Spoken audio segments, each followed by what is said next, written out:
Belum? Sudah, Bu. Terima kasih, Bu. Oke. Ya, baik, kemarin kita lihat masing-masing itu dari dua sudut pandang. Yang pertama dari resiko fiskal, kan gitu ya kemarin. Ini kita balik aja. Kemudian yang kedua dari apa? Ingat nggak? Resiko fiskal, kemudian Kedaulatan migas. kedaulatan migas atau kedaulatan energi. Ya. Jadi dilihat dari dua sisi ini, maka yang paling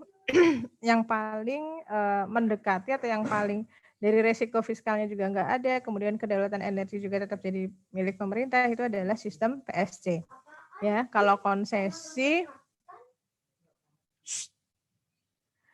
sistem konsesi, ya ini memang pemerintah cenderung tidak akan menanggung resiko fiskal, ya, karena nanti yang mengeluarkan biaya terkait dengan eksplorasi dan eksploitasi migas itu adalah si kontraktor yang sudah ditunjuk atau terikat kerjasama dengan si pemerintah. Nanti pemerintah hanya dapat royalti dan hanya dapat tax dari si kontraktor. Migasnya dimiliki oleh siapa? Migasnya dimiliki oleh si kontraktor. Itu. Ya. Jadi resiko fiskal tidak ada, tapi kedaulatan energinya juga tidak punya gitu. Nah, ini tentu tidak selaras dengan undang-undang dasar yang kita punya. Nah, kemudian kalau servis kontrak, resiko fiskalnya sepenuhnya ada di pemerintah, ya. Resiko fiskal sepenuhnya ada di pemerintah, ya. Tapi kedaulatan energinya sepenuhnya juga ada di pemerintah gitu. Ini tentu akan memberatkan APBN karena di sini dari proses eksplorasi sampai eksploitasi semua pemerintah yang bayar, termasuk service fee yang harus dibayarkan pemerintah kepada kontraktor yang ditunjuk untuk melakukan eksplorasi dan eksploitasi minyak gitu. Ya, kalau dari sisi migasnya ya semuanya jadi milik pemerintah sih gitu. Ya, cuma resiko fiskalnya berat di sini. Akan memberatkan APBN kalau gagal. Nah, kalau PSC ya resiko fiskal itu ada di kontraktor. Jadi semua biaya sampai dengan eksplorasi migas itu berhasil menghasilkan cadangan migas yang sifatnya komersil, maka semua biaya ditanggung oleh si kontraktor. Ya. Baru nanti ketika ini si kontraktor berhasil menemukan cadangan migas yang komersil, maka pemerintah akan mengganti seluruh biaya itu dan itu yang disebut dengan cost recovery. Gitu. Ya, kalau PSC seperti itu. Nah, nanti dari sini kedaulatan energi milik siapa? Kedaulatan energi adalah milik pemerintah sampai kemudian nanti minyaknya itu sampai ke tangan pembeli. Jadi di sini pemerintah akan dapat royalti, tapi kalau di PSC itu nanti nama royaltinya itu FTP gitu ya. Kemudian pemerintah juga akan mendapat bagi hasil minyak. Nah, di sini kalau di sini ya ketika eksplorasinya berhasil maka tidak ada bagi hasil minyak di sini. Semuanya milik pemerintah. Kalau di sini semuanya milik kontraktor. Kalau di sini dua-duanya dapat. Pemerintah dapat bagi hasil minyak, kontraktor juga dapat bagi hasil minyak. Berapa jumlah yang dibagi hasilkan tergantung pada kesepakatan kontrak, gitu ya.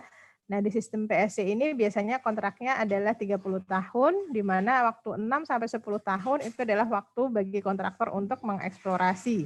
Ya, kalau dalam jangka waktu 6 sampai 10 tahun kontraktor gagal menemukan komersil, maka semua uang yang dikeluarkan oleh kontraktor dalam proses eksplorasi itu ditanggung sendiri oleh si kontraktor.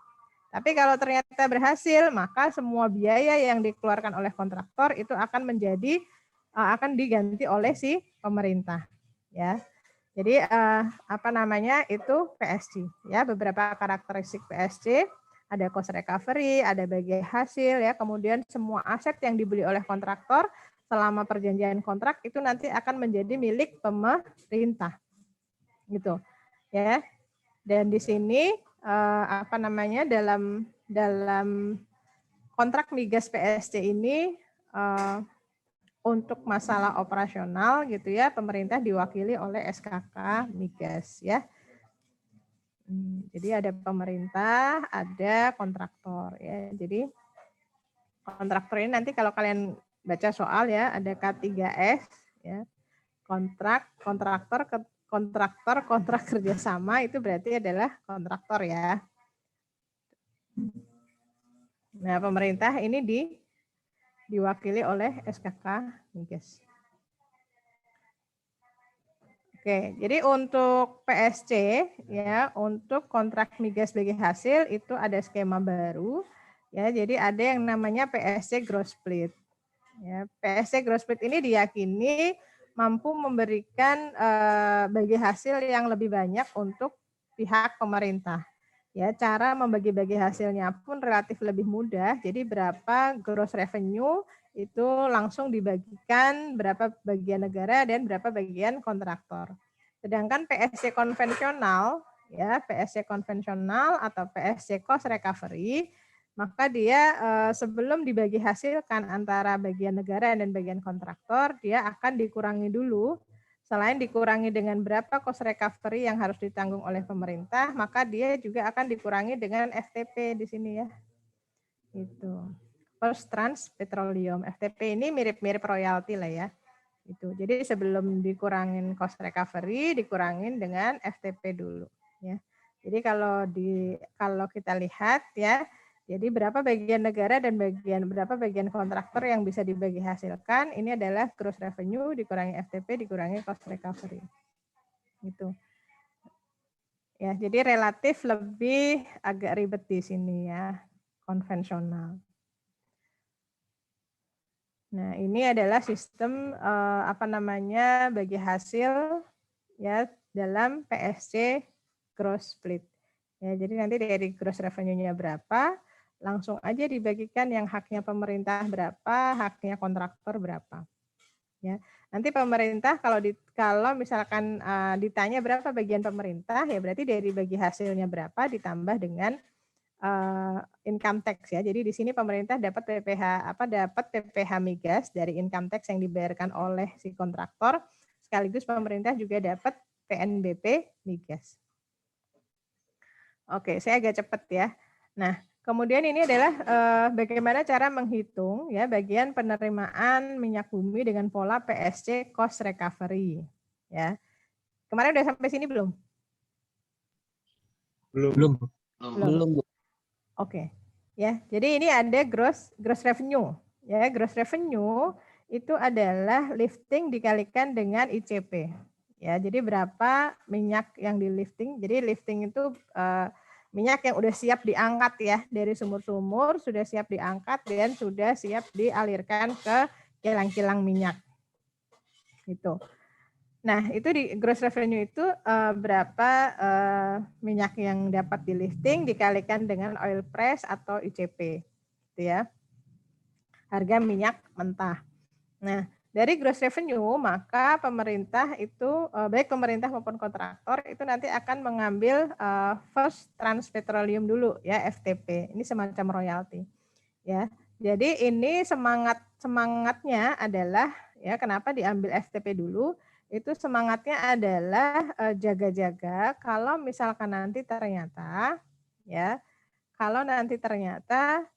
cost recovery atau cost yang dikeluarkan oleh si kontraktor itu ternyata lebih besar ya daripada atau sama dengan gross revenue-nya gitu ya, sehingga tidak didapatkan NOI sama sekali.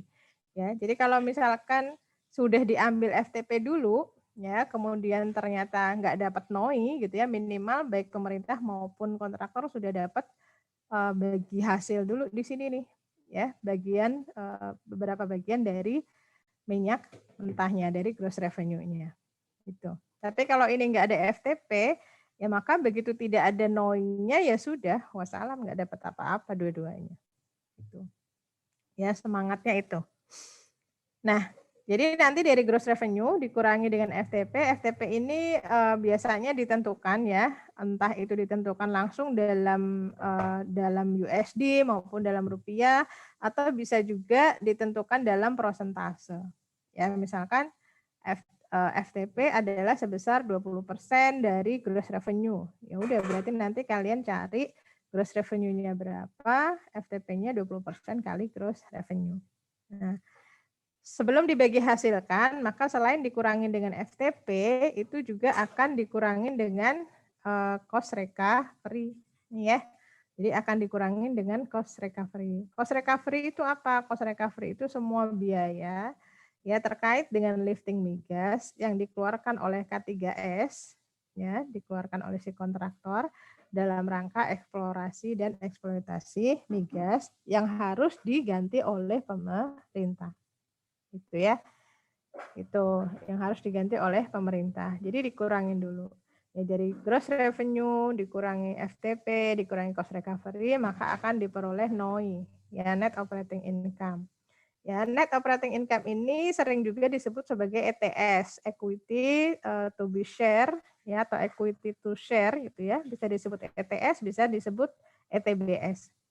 Nah, jadi tadi terkait dengan FTP, kenapa perlu FTP? Karena kadang tidak selalu ini ETS-nya itu ada saldonya gitu loh. Tidak selalu dari hasil pengelolaan migas ini diperoleh NOI gitu, karena cost recovery-nya itu ternyata lebih sama ya, misalkan cost recovery-nya itu tidak efisien gitu ya. Jadi biaya-biaya yang dikeluarkan oleh K3S itu memang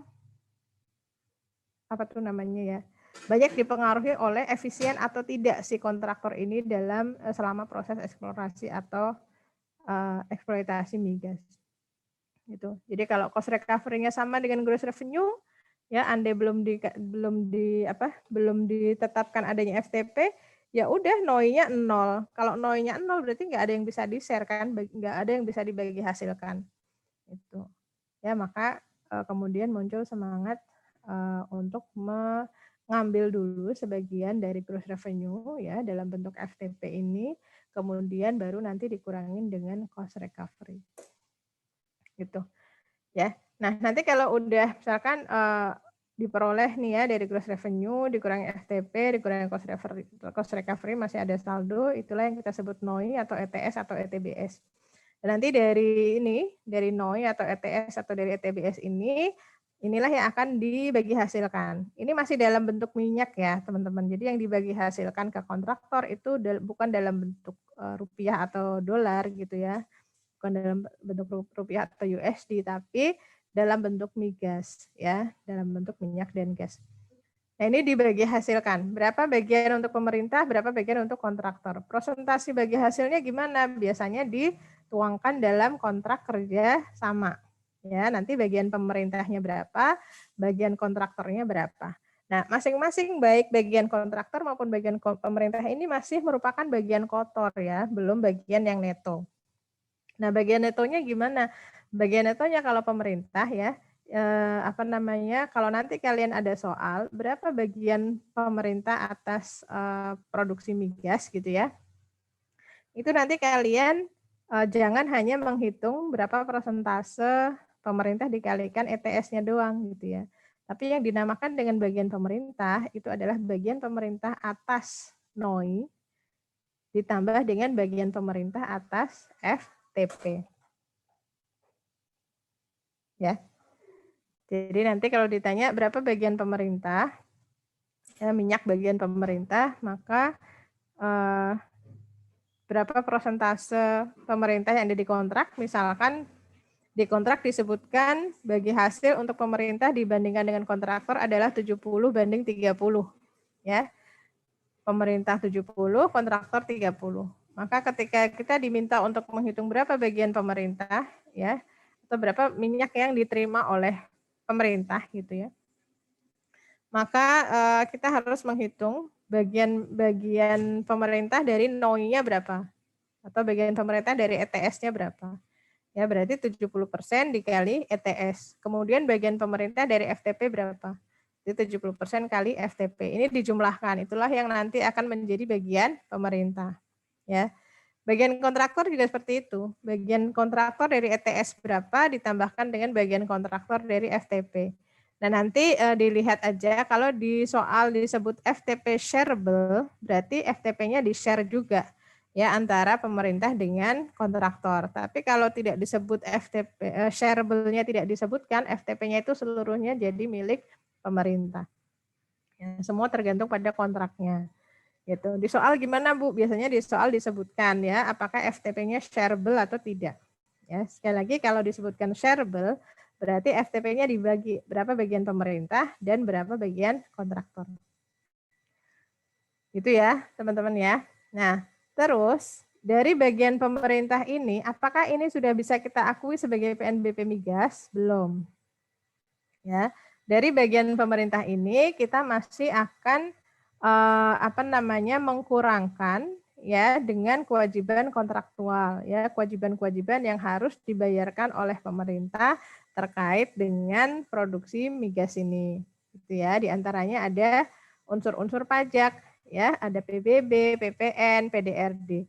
Nah, ini apa? Ini balik lagi ya, salah satu karakteristik dalam PSC, kontrak migas PSC itu adalah adanya prinsip assume and discharge. Jadi dalam PSC itu kalau kontraktor berhasil gitu ya, selain selain cost-nya, semua cost yang dia keluarkan diganti oleh pemerintah, pemerintah juga akan menanggung pajak-pajak tidak langsung ya, pajak-pajak tidak langsung yang sudah dibayarkan oleh si kontraktor selama proses eksplorasi dan eksploitasi tadi.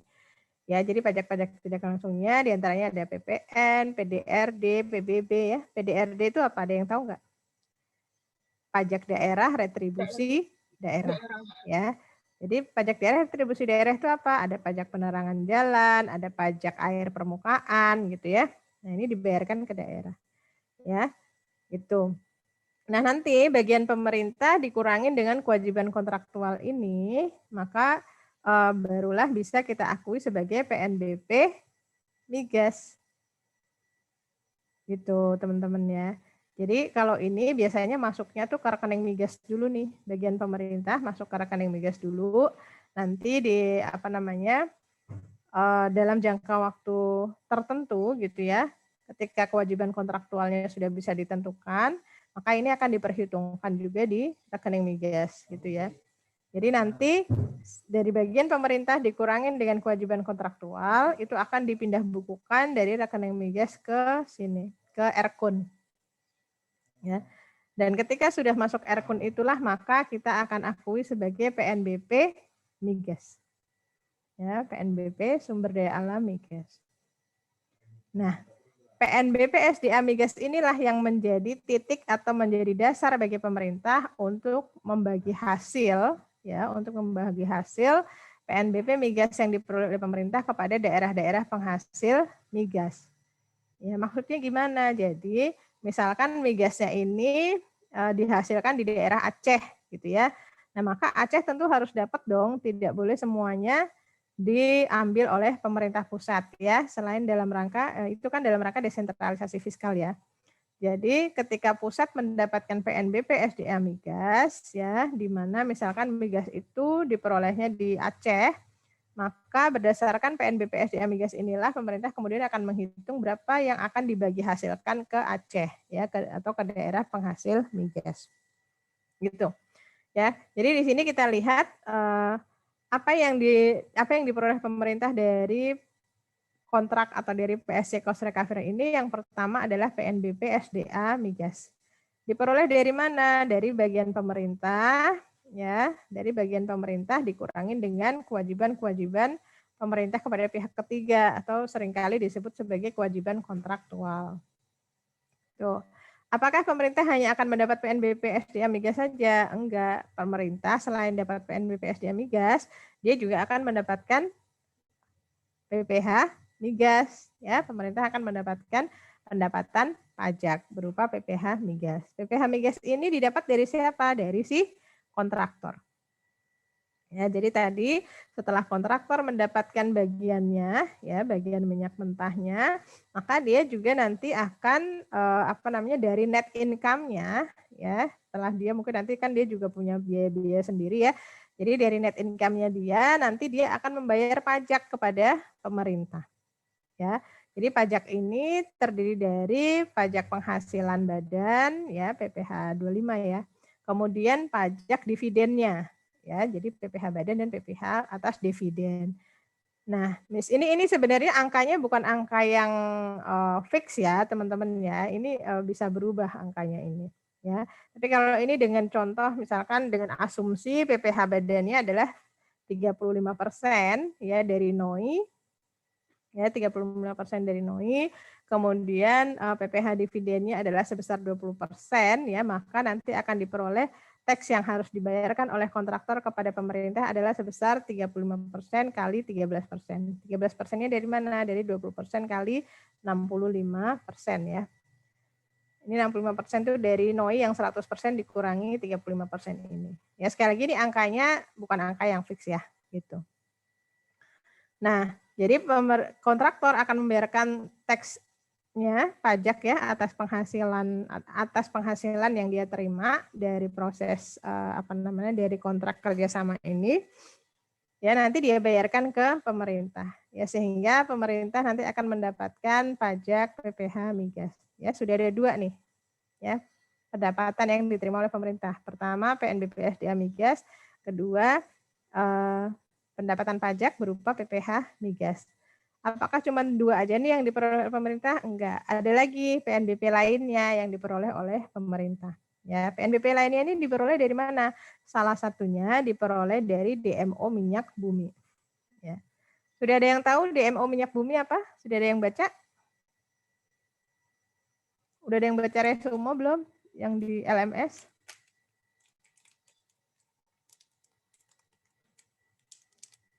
Siapa yang udah tahu, boleh sampaikan ke teman-temannya DMO apa DMO?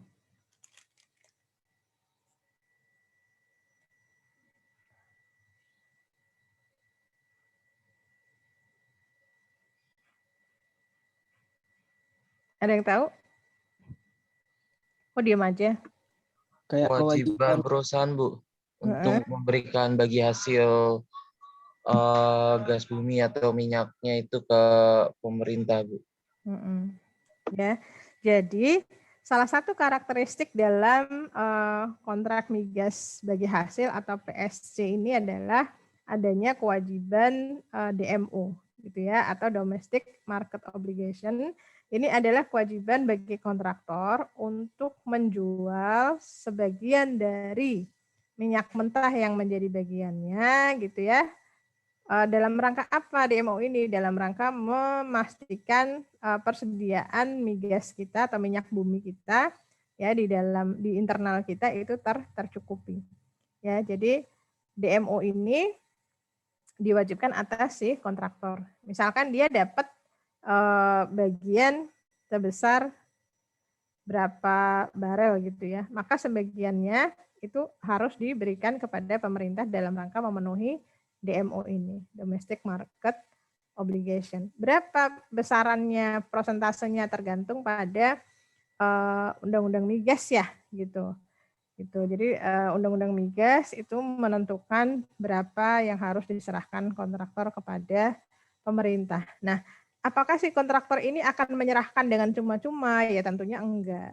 Ya, nanti pemerintah akan mengganti ya biaya atau membelilah istilahnya ya. Jadi si kontraktor ngasih minyaknya ke pemerintah, pemerintah akan mengganti dengan uang kan gitu ya. Pemerintah akan membayar. Jadi enggak cuma-cuma ya DMO ini.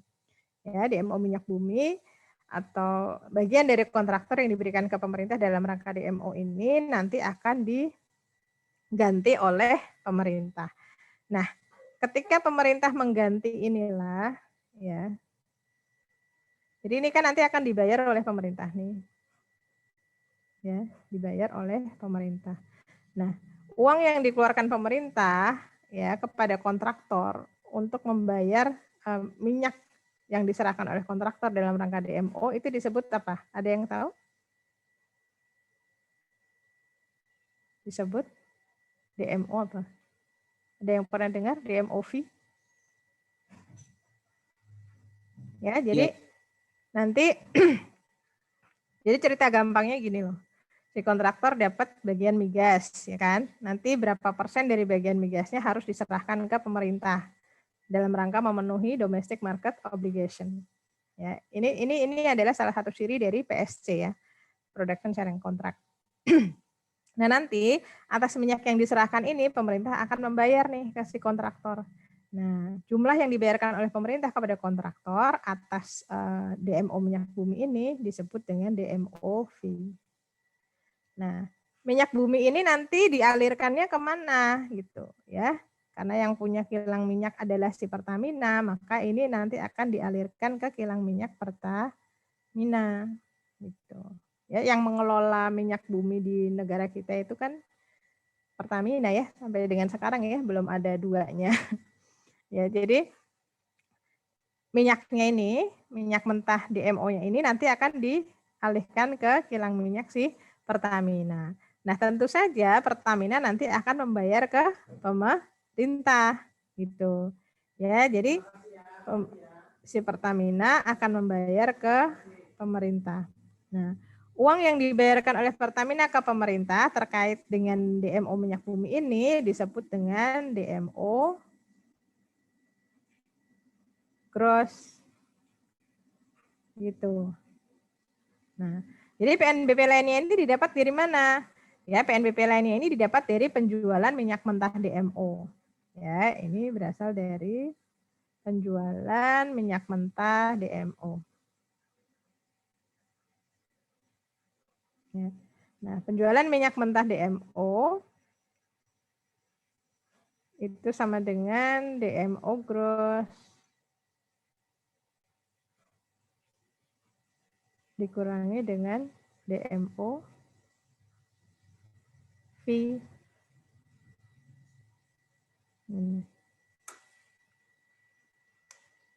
Bisa dipahami sampai sini, teman-teman? Bisa, Bu. Ya. Oke. Jadi dalam kontrak migas yang berbentuk production sharing contract ya, maka pemerintah ini akan mendapatkan ini teman-teman ya, akan mendapatkan satu PNBP SDA migas, kemudian yang kedua akan mendapatkan pajak ya, yaitu PPh migas ya, kemudian yang ketiga akan mendapatkan PNBP lainnya dari penjualan minyak mentah DMO. Oke, ini penerimaan migas dalam APBN. Ya, penerimaan terkait migas gitu ya, maksudnya penerimaan terkait migas dalam APBN, ada penerimaan pajak ya, pajak dalam bentuk PPh minyak bumi dan PPh gas bumi. Kemudian ada PNBP. Nah, PNBP-nya ada PNBP SDA ya, PNBP sumber daya alam, dan ada PNBP lainnya. PNBP sumber daya alam berarti terkait dengan proses lifting migas ya. Jadi ada pendapatan minyak bumi, ada pendapatan gas bumi. Nah, PNBP lainnya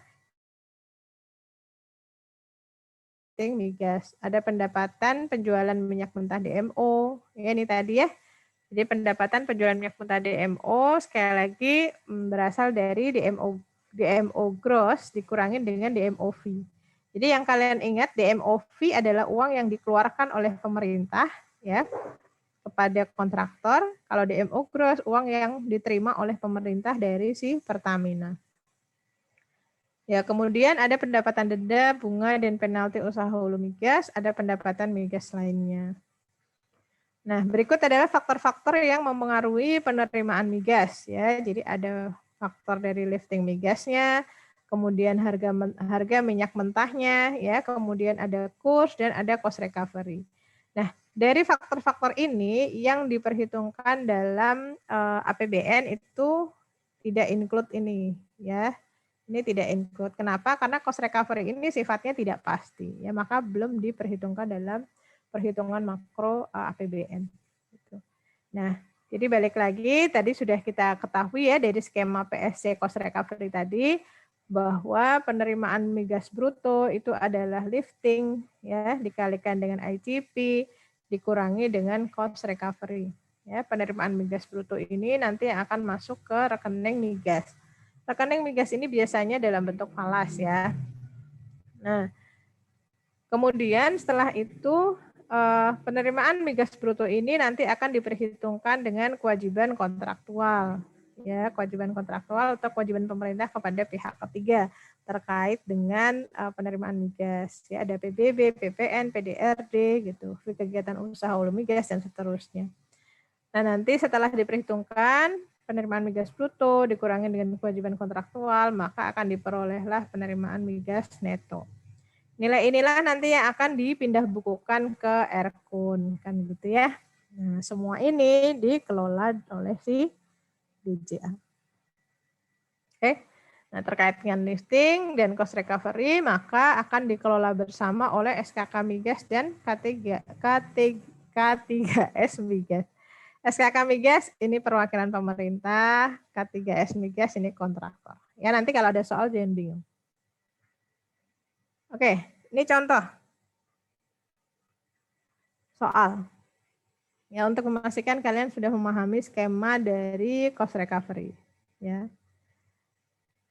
Ada 3 soal ya. Untuk soal 1, 2, dan 3 berikut ini perhatikan data dan narasi di bawah. Secara periodik, Satker PNBP Migas menghitung hak-hak dan kewajiban pemerintah dalam rangka melakukan pengakuan pendapatan PNBP Migas atau earning process. Diketahui beberapa variabel dalam perhitungan PNBP Migas selama bulan Maret 2000X2 dengan pola PSC konvensional ya atau berbasis cost recovery adalah sebagai berikut ya. Jadi di tabel itu diketahui gross revenue-nya adalah 15.400.000 US dollar. Ya, kemudian FTP-nya adalah 3.080.000 US dollar. Cost recovery-nya 6,5 juta US dollar. Nah, di sini kalian harus mencari berapa ETS ya atau ETBS-nya atau NOI-nya gitu ya. Nanti kalian jangan bingung ya, ETS ini sama dengan ETBS atau NOI. Gitu ya. Jadi nanti jangan bingung dengan istilah-istilah ini. Ya, kalian harus mencari berapa ETS-nya, berapa government share-nya, ya, kemudian berapa PNBP sumber daya alam migasnya. Ya, di sini diberitahukan rasio bagi hasil antara pemerintah dengan K3S pada PSC konvensional adalah 72% untuk pemerintah dan 28% untuk K3S, gitu ya. FTP-nya adalah shareable, ya. Ya, shareable. Jadi dibagi hasilkan FTP-nya. Oke. Buatlah rumusan atau formula perhitungan ETS, government share, dan PNBP SDA Migas dengan menggunakan variabel pada tabel di atas. Ini variabel-variabelnya. Ya, jadi untuk menjawab nomor 1 gimana caranya? Untuk ETS rumusannya apa berarti? Gross profit dikurangi FTP dikurangi cost recovery. Pakai variabel. Jadi ETS sama dengan gross revenue variabelnya apa? A, Bu. Kurang B. Kurangi. Kurangi C juga. Kurangi C ya. Berarti ETS sama dengan A dikurangi B kurangi C. Ya, gross revenue dikurangi FTP dikurangi cost recovery. Tuh. Kemudian untuk government share-nya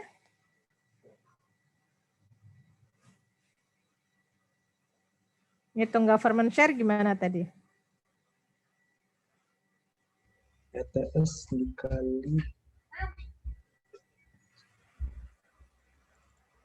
berapa bagian pemerintahnya? 72.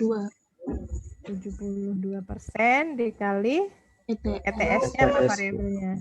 D. 5 Terus 72% dikali FTP. Kali FTP, kali B ya. Oke. Baik. Kemudian PNBP SDA Migas. Berapa PNBP SDA Migasnya? Kalau di rumusnya gimana? PNBP SDA Migas sama dengan apa? Government share. Dikurangi pajak itu, Bu. Kewajiban pemerintah sektor migas. Ini ya. Benar? Bisa diikutin sampai sini?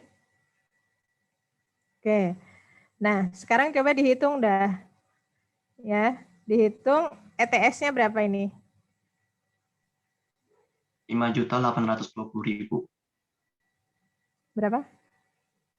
5.820. Terus? 20.000. 20. Gini. Iya. Oke. Saya nggak ngitung ya. Jadi 15.400.000 dikurangin dengan 9.580.000 ya, Malik ya. Iya, Bu. Oke, baik. Terus government share-nya berapa? Berarti 72% dikalikan 5.820 ya, dikalikan 5.820.000 ditambah 72% dikalikan 3.080.000. Berapa hasilnya? 6.408.000. Berapa? Oh, kalau ini 72% kali B itu 2.217.600. Enggak apa-apa. Ini langsung aja semua. Langsung aja. Heeh. 6.408.000. 6.408.000. 408. Ya. Gini. Iya, Bu. Gini, oke ya. Jadi ETS-nya adalah 5.820.000, government share-nya adalah 6.408.000. Berasal dari 72% dikalikan dengan ETS ditambah 72% dikalikan dengan FTP ya. Kemudian berapa PNBP SDA migasnya?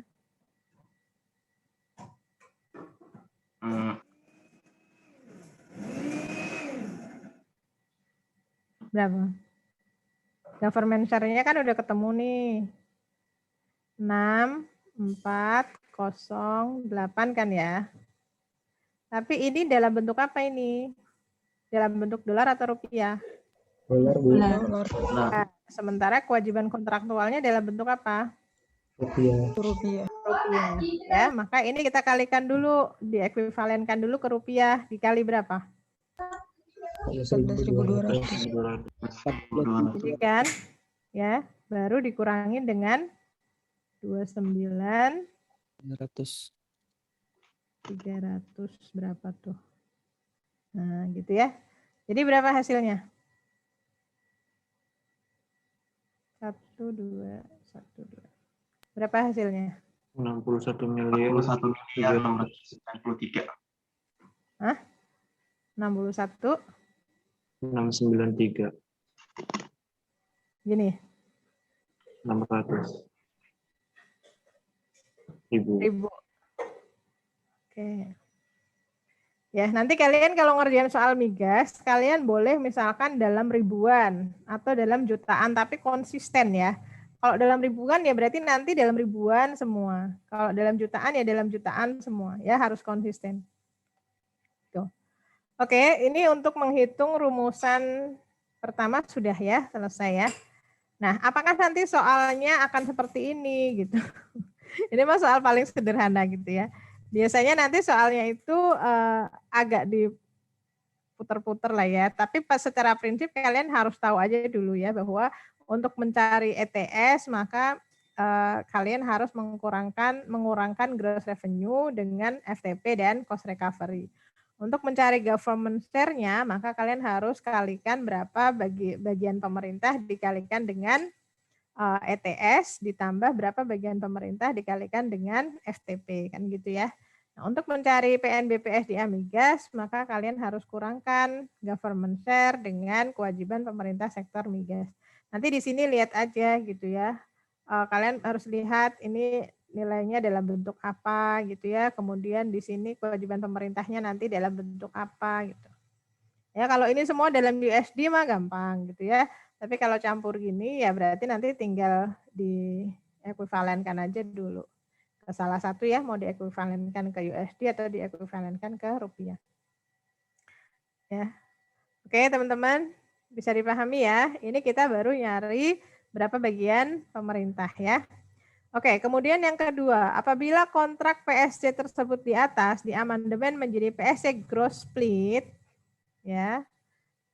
Diamandemen menjadi PSC gross split dengan rasio bagian pemerintah dibanding K3S migas adalah 56 banding 44, maka buatlah rumusan atau formula dengan menggunakan variabel di atas untuk menghitung ETS, government share, dan PNBP SDA migas. Ada yang bisa? Alan, kamu sudah bangun? Sudah, Bu. Kamu tidur jam berapa? Jam 11 lebih dikit, Bu. Yuk gitu. Terus sampai pagi nggak bangun-bangun itu? Udah kebangun, Bu, jam 4 atau jam 5 gitu, Bu. Oh, Cuman ada waktu, takutnya ngantuk kan habis ini ada kelas 2 berturut-turut, jadi mau tidur. 12. kirain saya kamu baru tidur jam 4. Enggak ya? Enggak, Bu. Oke. Gimana nomor 2, teman-teman? Ada yang mau nyoba? Kalau izin, Bu, kalau untuk ETS-nya tuh kan pakai Ayo. gross kan, Bu ya. Berarti ETS-nya tuh sama dengan gross revenue. Mm-mm.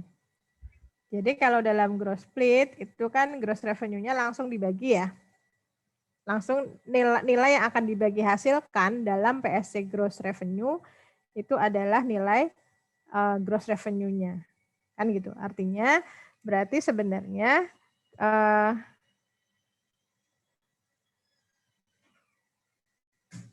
ya kalau di PSC gross revenue nilai yang dibagi hasilkan ya, nilai yang dibagi hasilkan adalah sama dengan apa?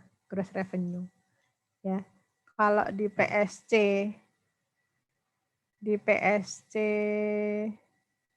cost recovery nilai yang dibagi hasilkan adalah apa? No, itu.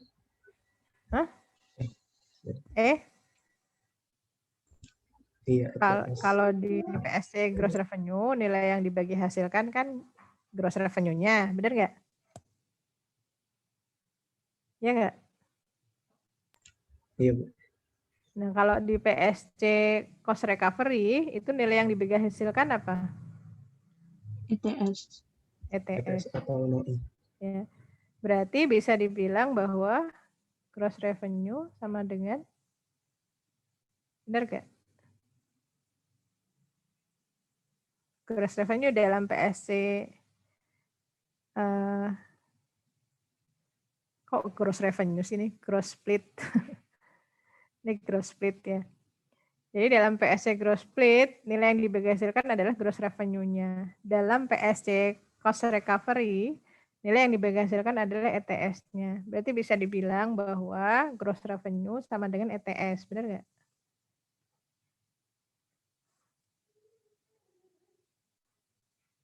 Gimana Baskara? Iya, Bu. Seperti itu, Bu. Oke, ya. Dengan menggunakan variabel di atas untuk menghitung ETS, government share, dan PNBP SDM migas. Oke, jadi ETS-nya berapa? 15.400.000, Bu. Hah? Formulanya apa formulanya? ETS-nya di PSC gross split berarti ETS-nya sama dengan, kalau dilihat dari variabel berarti ETS-nya sama dengan apa? A, Bu. As. Sama dengan A ya. Berarti sama dengan 15.400. Gini ya. USD ya. Oke. Berarti kemudian kita ngitung berapa government share-nya. Berapa?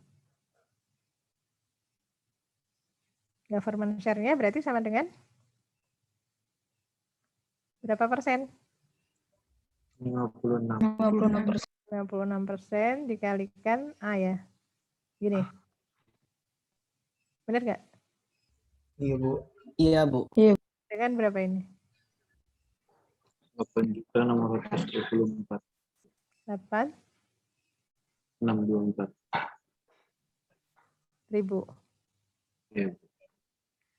Oke. Terus yang ketiga PNBP SDA migasnya.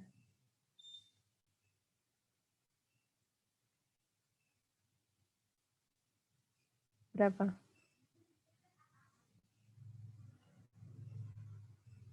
Formulanya gimana? PNBP SDA migas sama dengan sama ya. E kurangi dengan F kan ya. Oke. Berarti sama dengan berapa? Ini kan E ini. Ini ETS-nya berarti berarti sama dengan berapa ini? Diekuivalenkan ke rupiah dulu berarti ini ya. Diekuivalenkan ke rupiah. 8624 kali 14.200 dikurangi F. Berapa?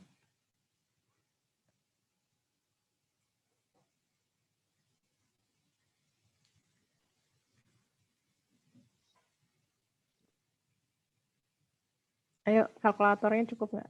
Pakai Excel, pakai Excel. 93, 160, 800. 93. 160, Heeh. 800.000. Gini. Ya, Bu. Oke, ya. Jadi kita bisa lihat ya, teman-teman ya. Jadi PNBP SDA Migas dengan menggunakan PSC konvensional itu adalah sebesar 61 miliar sekian. Ya. Sedangkan kalau dengan menggunakan PSC gross split hasilnya adalah 93 miliar 160 juta sekian. Gitu ya. Ini udah ya, menjawab nomor 3 ya. Berapa nilai PNBP SDA Migas yang dapat diakui sebagai pendapat negara baik menggunakan PSC konvensional maupun PSC gross split. Ini udah ketemu. Ini dengan PSC konvensional atau PSC cost recovery. Ini PSC gross split. Ya, manakah yang lebih menguntungkan untuk negara dari sisi APBN? Mana yang lebih menguntungkan? PSC konvensional atau PSC gross split? Gross split. Ini ya. Jadi lebih menguntungkan PSC gross split. Gitu. Ya, sudah terjawab nih. Oke, ini ada soal lagi nanti bisa kalian coba ya, teman-teman. Tapi saya akan masuk ke akuntansinya dulu ya. Ini sudah jam berapa ini? Ini saya skip aja, ini nice to know aja. Ya. Bagaimana grafik perkembangan PNBP SDA Migas, memprihatinkan ya. Jadi kita pernah berjaya di tahun 2018, tapi kemudian grafiknya menurun. Ya. Ini hasil dari LKPP audited. Ya, menurunnya jauh ya, hampir 50% ya. Dari tahun anggaran 2019, kita mendapatkan pendapatan minyak bumi 83 triliun ya, sekian. Tahun 2020 turun, ini juga turun ya. Jadi menurun nilainya. Oke, kita masuk ke akuntansi PNBP SDA Migas ya. Jadi PNBP SDA Migas ini merupakan bagian dari sistem akuntansi transaksi khusus ya. Jadi transaksi khusus di mana PNBP Migas ini dikelola oleh DJA. Prinsip-prinsip penerimaan migas ya, prinsip-prinsip penerimaan migas dari kontrak migas yang dipakai oleh pemerintah ya adalah PSC, baik PSC cost recovery atau PSC konvensional maupun PSC gross split gitu ya. Nah, karakteristik dari PSC itu diantaranya adalah bagi hasil, bahwa nanti akan ada bagi hasil migas gitu ya antara pemerintah dengan si kontraktor. Ya, jadi ini government dan kontraktor. Ya, berapa bagi hasilnya nanti ditentukan dalam kontrak kerjasama. Itu kemudian dalam PSC itu juga ada kewajiban kontraktor untuk menyerahkan bagiannya kepada pemerintah dalam rangka DMO, ya Domestic Market Obligation. Itu kemudian dalam PSC ini juga terdapat prinsip assume and discharge, gitu ya, di mana pemerintah akan membebaskan pajak-pajak tidak langsung yang sudah dibayarkan oleh kontraktor kepada negara. Nah, ini berlaku untuk kontrak sampai dengan tahun 2010. Ya, jadi sebelum sampai dengan tahun 2010. Ya, berlaku prinsip assume and discharge. Jadi mereka dibebaskan dari pajak-pajak tidak langsung. Oke, nah ini kemudian kita lihat akuntansi aset dan pendapatannya terkait dengan aset, maka nanti akun yang terkait dengan penerimaan migas adalah akun piutang dan akun kas. Ya, akun piutang tentu kita tahu nanti akan disajikan di neraca. Nah, piutang ini dicatat pada saat pemerintah menerima laporan lifting migas, gitu ya, laporan lifting migas. Ya, kemudian untuk pendapatannya nanti akan ada terkait dengan piutang, tentu yang akan kita akui adalah pendapatan berbasis akrual atau pendapatan LO. Ya, jadi karena nanti kalau kita lihat dari siklusnya, ketika pertama kali pemerintah mendapatkan bagi hasil itu kan nggak langsung diakui sebagai pendapatan SDA migas ya, tapi nanti akan diperhitungkan dulu dengan kewajiban pemerintah di sektor hulu migas gitu. Ya, jadi pertama kali pemerintah nanti menerima laporan lifting migasnya, maka pemerintah akan mencatat piutang pada pendapatan LO. Gitu. Nanti kita lihat jurnalnya ya, piutang pada pendapatan LO. Nah, kemudian bagaimana terkait dengan penyelesaian piutang? Penyelesaian piutang bisa dilakukan secara langsung maupun tidak langsung. Bisa langsung disetorkan ke Erkun, bisa langsung disetorkan ke rekening migas, gitu ya. Nah, untuk yang disetorkan ke rekening migas, maka dia harus memperhitungkan dulu kewajiban pemerintah di sektor hulu migas, gitu ya.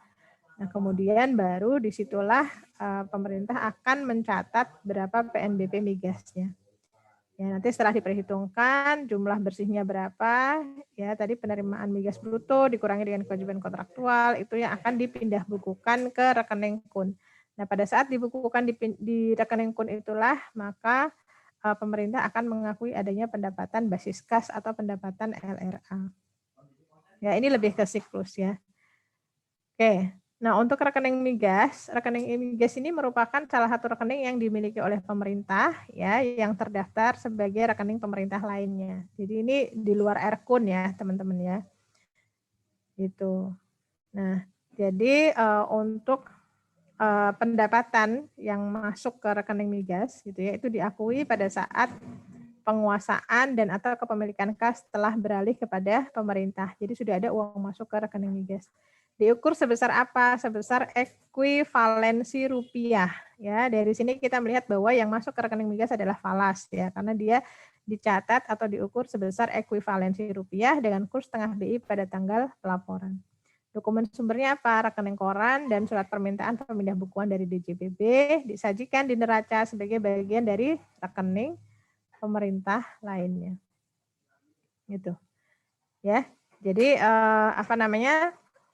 tidak semua yang masuk ke rekening migas itu akan dicatat sebagai pendapatan migas ya, tapi untuk beberapa pendapatan yang belum jelas peruntukannya, maka nanti akan dicatat sebagai pendapatan yang ditangguhkan. Oke, kemudian piutang jangka pendek dan piutang jangka panjang.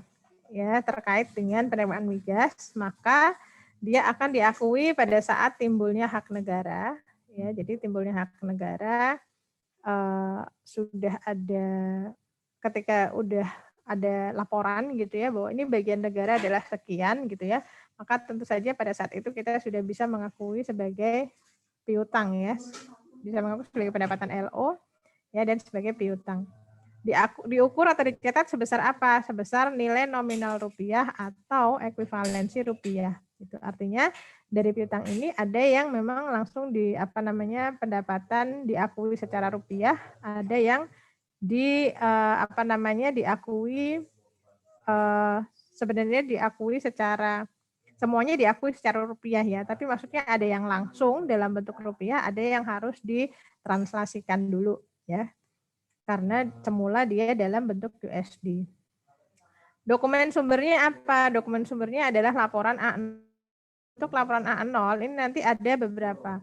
Ada A01, A02, A03 ya, A04 sampai A05. Gitu ya, teman-teman, ada 5 ya. Kalau yang ini terkait dengan minyak bumi. Kalau 34 ini terkait dengan gas bumi. yang A05 ini terkait dengan DMO, ya, minyak mentah DMO. Ya, atau bisa disebut dengan DMO gross, ya. Minyak mentah DMO yang ditampung di kilang minyak Pertamina, ya. Kalau yang A01 ini adalah yang dialirkan ke kilang minyak non Pertamina. Non Pertamina. Ya, ini biasanya dalam bentuk falas. Ya, kalau A02 ini minyak yang dialirkan ke Pertamina. Ya. Ini biasanya dalam bentuk rupiah nanti. Si Pertamina akan membayar ke negara dalam bentuk rupiah. Gitu. Nah, jadi nanti di A02 ini ada bagian minyak pemerintah, ada bagian minyak DMO. Dan nanti kita lihat di belakang ya, biar nggak bingung. Oke, jadi dokumen sumbernya adalah laporan A0 dan atau tembusan surat tagihan dari SKK Migas ke K3S Migas atau penjual atau pembeli migas bagian negara. Nah, ini disajikan di neraca sebesar NRV-nya. Artinya nanti dalam piutang ini juga akan disisihkan piutang tak tertagih. Ini sudah ada aturan yang terbaru ya, jadi udah nggak pakai 69 lagi. Kemudian pengungkapan piutang yang masih dispute antara SKK Migas dengan K3S dan piutang macet akan diungkapkan dalam CALK.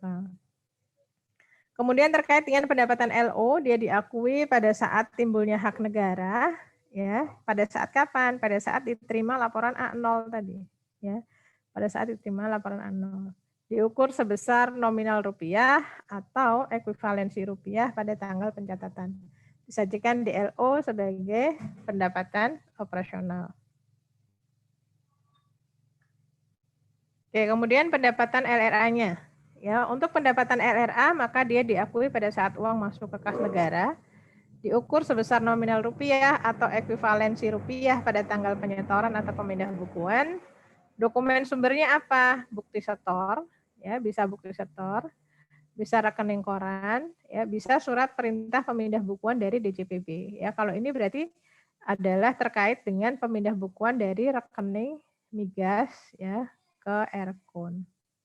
Nah, disajikan di LRA sebagai pendapatan PNBP, ya, diungkapkan dalam caleg. Nah, untuk pendapatan LRA diperoleh melalui penyetoran langsung ke kas negara dan pemindah bukuan dari dana rekening migas ke rekening Kunfalas.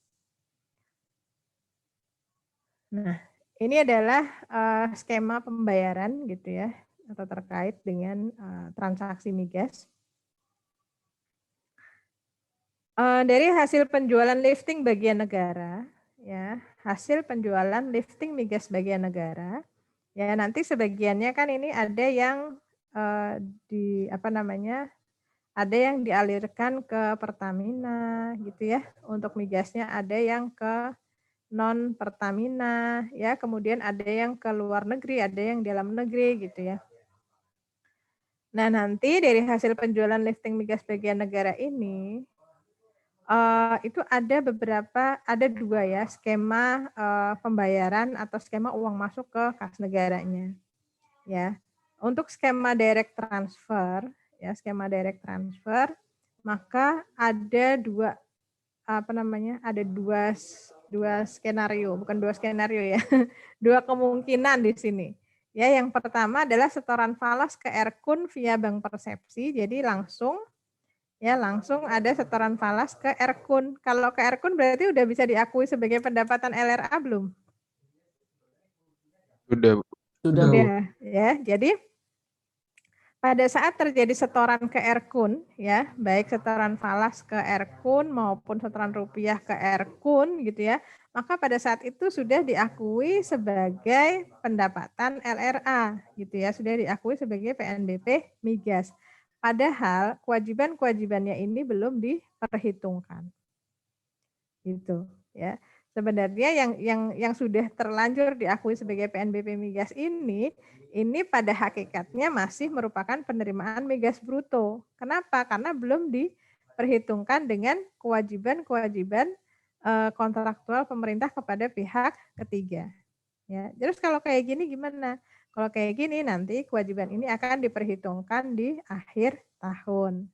Gitu ya. Jadi nanti di akhir tahun akan diperhitungkan berapa kewajiban kontraktual pemerintah yang harus ditunaikan ke pihak ketiga. Nah, itu nanti akan mengurangi nilai dari PNBP Migas LRA. Itu ya. Kemudian skema pemindah bukuan atau indirect transfer. Nah, ini dari hasil penjualan lifting migas bagian negara, maka disetorkan dulu ke rekening migas. Nah, setorannya masih dalam bentuk falas. Ya, kalau ke Erkun tadi bisa dalam bentuk falas maupun rupiah. Kalau yang ke rekening migas itu dalam bentuk falas ya. Ada setoran falas ke rekening migas itu, maka ini yang kemudian kita kenal sebagai penerimaan migas bruto. Nah, nanti di rekening migas itu akan diperhitungkan dulu ya, dari rekening migas akan dikeluarkan dulu uang untuk membayar kewajiban-kewajiban pemerintah gitu ya, sehingga nanti sisanya akan diakui sebagai penerimaan migas neto. Nah, penerimaan migas neto inilah nanti yang akan dipindah bukukan ya, dipindah bukukan ke Erkun. Ya, dipindah bukukan ke Erkun dan kemudian akan diakui sebagai PNBP migas ya. Jadi ini diabaikan nih. Ini kayaknya keliru kopas. Gitu ya. Jadi sekali lagi kalau direct transfer berarti dia langsung masuk ke Erkun, nanti belakangan ngitung kewajiban kontraktualnya. Kalau indirect transfer ya berarti dia masuk ke rekening migas dulu. Di rekening migas akan diperhitungkan ya berapa kewajiban pemerintah yang harus dibayar sehingga nanti akan diperoleh penerimaan migas netonya. Nah, penerimaan migas neto ini nanti akan dipindah bukukan ke Erkun dan diakui sebagai PNBP migas LRA. Oke, nah ini prinsip perhitungan PNBP dalam rangka pengakuan pendapatan melalui pemindah bukuan. Ya, jadi dari gross revenue.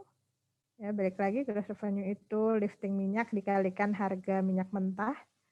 Ya, kemudian nanti kalian harus tahu ya. Jadi nggak selalu gross revenue itu udah langsung diketahui. Mungkin nanti di soal yang diketahui hanya lifting migasnya berapa, ICP-nya berapa gitu ya.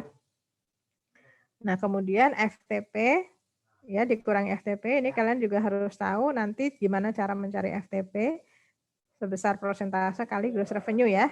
Kemudian dikurangi cost recovery. Kalau misalkan ini kurang dari atau sama dengan 0, maka tentu saja tidak ada ETBS atau ETS-nya. Ya, jadi tidak ada NOI yang bisa di-share gitu ya. Nah, kemudian yang kedua, kalau misalkan gross revenue dikurangi FTP, dikurangi cost recovery lebih dari 0, maka akan diperoleh ETBS atau equity to be share-nya. Nah, nanti bagian pemerintahnya berapa tinggal dikalikan persentase bagian pemerintah. Itu ya. Nah, dari FTP ditambahkan dengan bagian pemerintah ya, maka kita akan peroleh total bagian pemerintah. Nah, sekali lagi FTP-nya itu nanti isunya adalah shareable atau tidak. Kalau shareable berarti nanti di sini ya, kalau ini FTP-nya shareable berarti nanti di sini yang kita hitung FTP-nya adalah persentase bagian pemerintah dikali FTP ya, kemudian ditambah dengan bagian pemerintah. Bagian pemerintah berarti persentase bagian pemerintah kali ETS-nya ya sama dengan total bagian pemerintah. Ya, total bagian pemerintah. Nah, nanti total bagian pemerintah dikurangi dengan komponen pengurang penerimaan migas, yaitu kewajiban-kewajiban kontraktual. Kalau misalkan dia lebih dari 0, maka bisa dilakukan pemindah bukuan. Berarti artinya akan ada pengakuan PNBP migas. Ya. Tapi kalau total bagian pemerintah dikurangi dengan kewajiban kontraktual, kurang atau sama dengan 0, tentu saja tidak ada yang dipindah bukukan, berarti ini tidak ada pengakuan PNBP migas. Bisa dipahami sampai sini?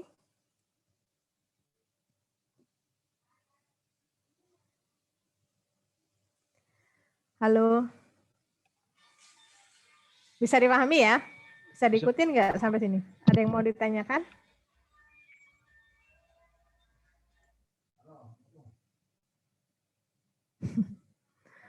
Gimana? Ayo. Bu, maaf, Bu. Kan tadi izin bertanya, Bu, sedikit. kan kalau pembagian bagi hasilnya tadi itu kan Bu masih dalam bentuk, kan tidak dalam bentuk rupiah atau dolar Bu. Nah itu kalau kalau kalau apa ya bilangnya ya, rugi ya kali. Nah itu minyaknya kemana ya Bu ya? Apa minus kan nggak bisa Bu. Gimana? Nah kan, Bagi hasilnya dalam bentuk minyak. nah iya. Nah terus kan Terus? kalau misalnya cost recovery-nya itu kan lebih besar gitu Bu. Uh, Berarti kan tidak ada pembagian. Nah itu minyaknya itu kemana ya Bu ya? minyaknya kemana? Iya itu sebenarnya ada dapat minyaknya nggak sih Bu gitu? Oh, fisik minyaknya gitu. Iya kan, jadi dia apa nggak dibagiin? Tetap kan iya, walaupun tahu kita itu bakal nggak dibagiin gitu. Kan sebenarnya gini ya, walaupun dia dibagiinnya dalam bentuk minyak, dalam bentuk migas, tapi ketika kita menghitung gross revenue itu kan tetap dikalikan dengan harga ICP-nya kan. Gross revenue-nya itu kan nggak semata kita ngitung hasil liftingnya doang. Ya nggak?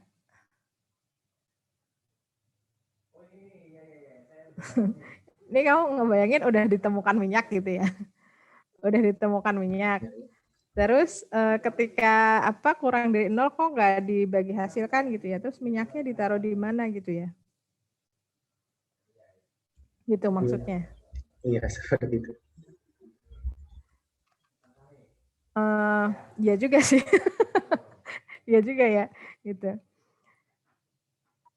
Tapi memang gini, saya sih terus terang nggak terlibat dalam ini ya, maksudnya nggak tahu proses bisnisnya secara real di lapangannya itu seperti apa gitu ya.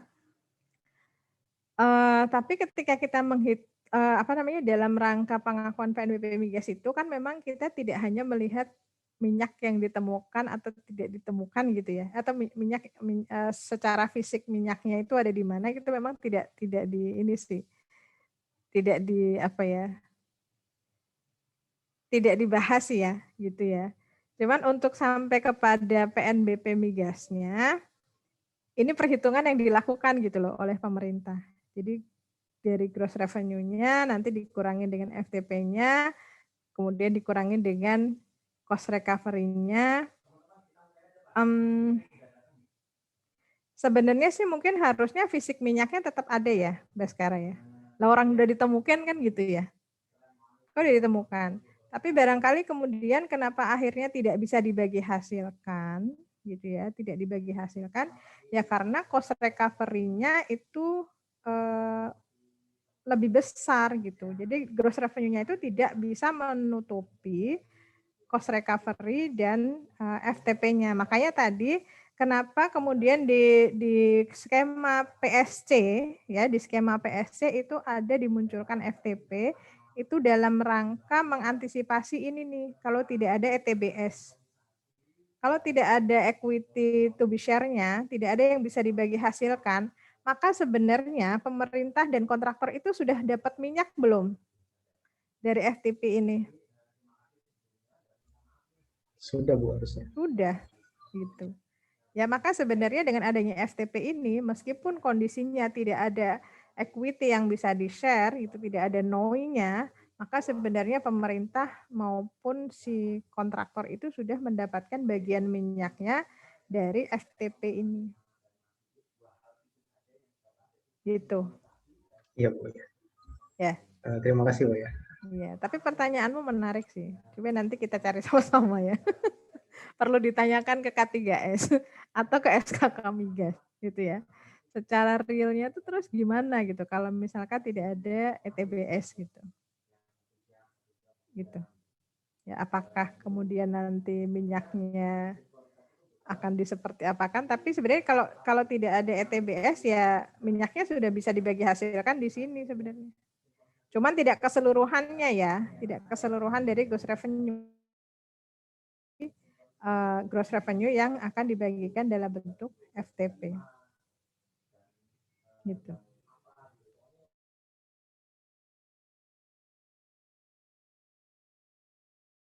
Ya, bayangan saya kalau misalkan tidak ada yang bisa di-sharekan, itu dari minyak ini sebenarnya ya bisa dijual juga nih Baskara untuk nutup cost recovery. Ya enggak? Nah, cost recovery bayarnya dari mana? Ya kan? Berarti dari minyak, ini bayangan saya doang sih, logika saya ya. Jadi dari ya apa namanya akan dirupiahkan gitu ya atau akan dihitung ya kalau di monetasikan tuh berapa, kalau dihargai itu berapa, kemudian untuk penutup cost recovery. Karena kan cost recovery-nya itu kan harus dibayar kan. Benar nggak? Itulah ya, itu kira-kira logika saya sih gitu ya. Oke, ada lagi? Izin konfirmasi, Bu. Mm-mm. Berarti untuk perhitungan ini tuh dari PSC yang cost recovery ya, Bu? Iya, betul. Yang di gross split itu nggak ada FTP sama cost recovery ya, Bu? Betul. Ya. Terima kasih, Bu. Kalau di gross split ya, kalau di PSC gross split ya berarti langsung dari gross revenue berapa pemerintah, berapa bagian kontraktor udah gitu. Ya. Terima kasih, Bu. Oke. Ya, kemudian kita akan lihat hubungan antara lifting minyak bumi dan pendapatan minyak mentah DMO. Ya. Jadi dari lifting minyak bumi tadi saya udah bilang ya. Lifting minyak bumi itu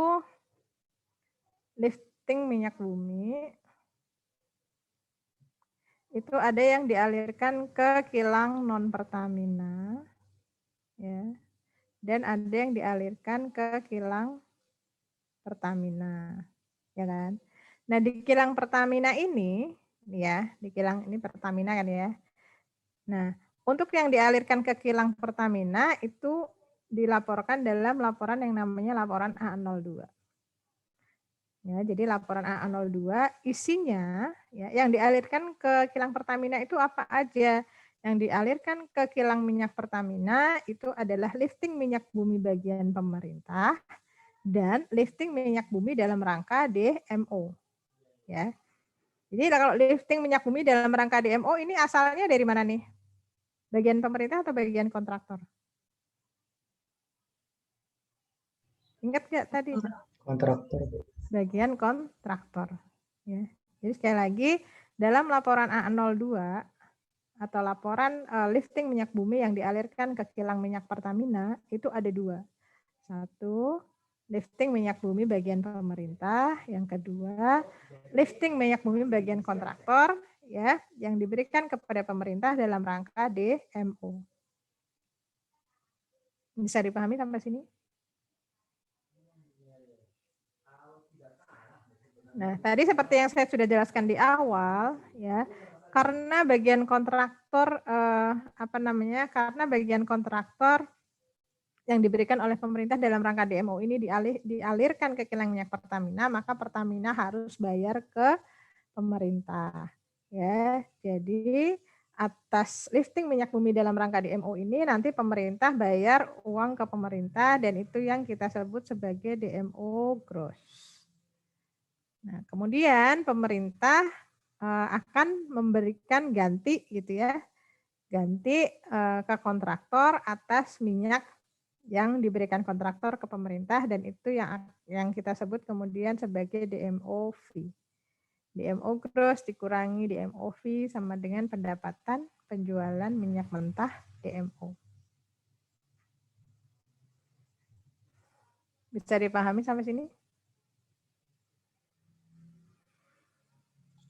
Bisa, Bu. Bisa ya. Nanti kalau ada soal bisa ya. Ada nih soal-soal terkait dengan DMO ini. Ya, nanti biasanya diketahui pendapatan penjualan minyak mentah DMO-nya berapa gitu ya. Kemudian diketahuinya lagi bukan DMO gross atau DMO fee-nya berapa gitu ya. Kalau itu mah gampang ya. Jadi diketahui pendapatan penjualan minyak mentah DMO-nya berapa, kemudian diketahui misalkan laporan A02 gitu ya, laporan A02 sama dengan berapa gitu. Ya, jadi makanya nanti kalian harus paham A02 itu apa, A01 itu apa, A03 itu apa. Nanti saya kasih ringkasannya ya. Saya sudah bikin satu resume terkait dengan migas ya, mudah-mudahan nanti membantu. Di samping resume dibaca ya, dosen kalian tuh udah capek-capek bikin resume, bukan saya sih yang bikin ya. Itu ada dosen lain yang bikin.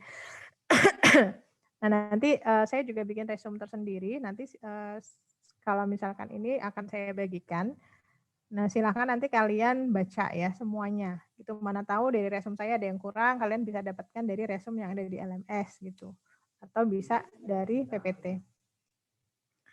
Oke, ini ilustrasi perhitungan PNBP SDA Migas ya. Tadi sudah kita bahas ya dalam soal, insya Allah kalian bisa ngerti lah ya.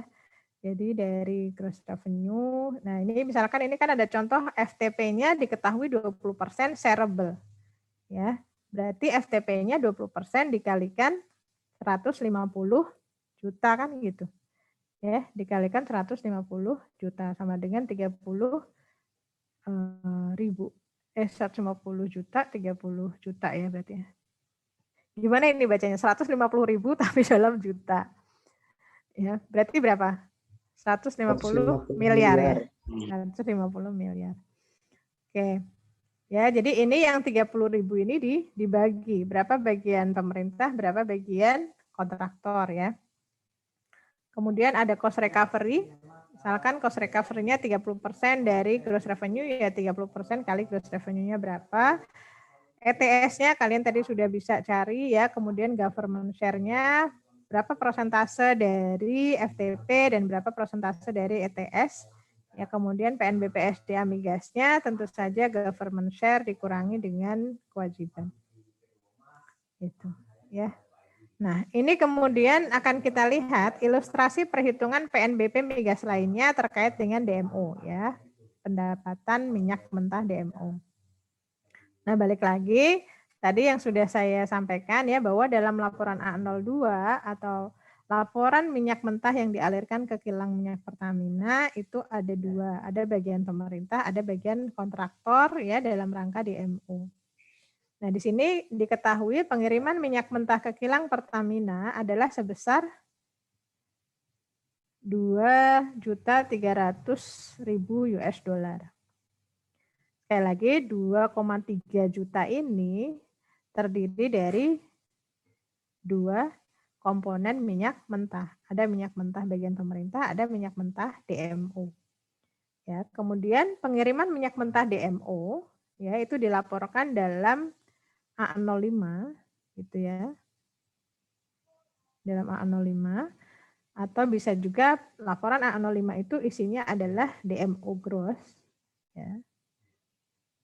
DMO gross, ingat ya, DMO gross apa tadi? DMO gross yaitu berapa minyak bagian minyak yang di bagian minyak kontraktor ya yang dialirkan ke kilang minyak Pertamina dalam rangka DMO. Yang ini nanti harus dibayarkan kontraktor dibayarkan oleh si Pertamina ke pemerintah.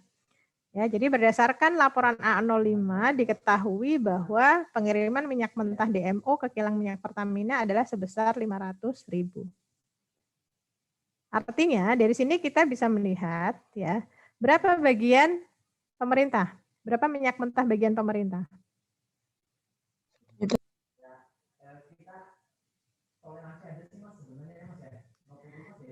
A02 itu terdiri dari minyak mentah bagian pemerintah dan minyak mentah DMO. Ya. Kemudian diketahui di laporan A05 itu diketahui pengiriman minyak mentah DMO ya ke kilang Pertamina atau DMO gross itu sebesar 500.000. Jadi kalau kalian ditanya berapa nilai minyak mentah bagian pemerintah, hitung-hitungnya gimana?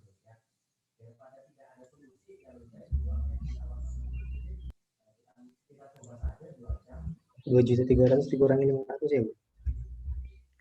Ya, minyak mentah bagian pemerintah berarti sama dengan A02 dikurangi dengan A05. Kan A05 ini kan DMO nih.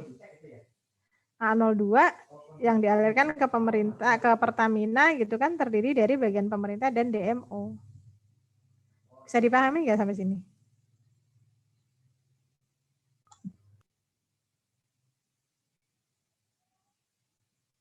Ngerti nggak maksudnya? Jadi dari A02 diketahui pengiriman minyak mentah ke kilang Pertamina itu sebesar 2,3 juta. Sekali lagi, A02 atau minyak yang dikirimkan ke kilang Pertamina itu isinya bukan hanya minyak mentah bagian pemerintah. Tapi di dalam laporan A02 itu juga berisi berapa bagian minyak kontraktor yang diserahkan ke pemerintah dalam rangka DMO.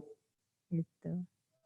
Jadi nilai 2.300.000 itu terdiri dari bagian pemerintah dan bagian dan minyak DMO gitu loh. Ngerti nggak? Paham, Jadi Bu. kalau kemudian kalian tanya ya, dari A02 itu diketahui pengiriman minyak mentah ke kilang Pertamina sebesar 2,3 juta. Ya, kemudian pengiriman minyak mentah DMO yang dilaporkan dalam laporan A05 atau A05 ya, itu adalah sebesar 500.000. Pertanyaannya berapa bagian pemerintah? Bisa nyari nggak?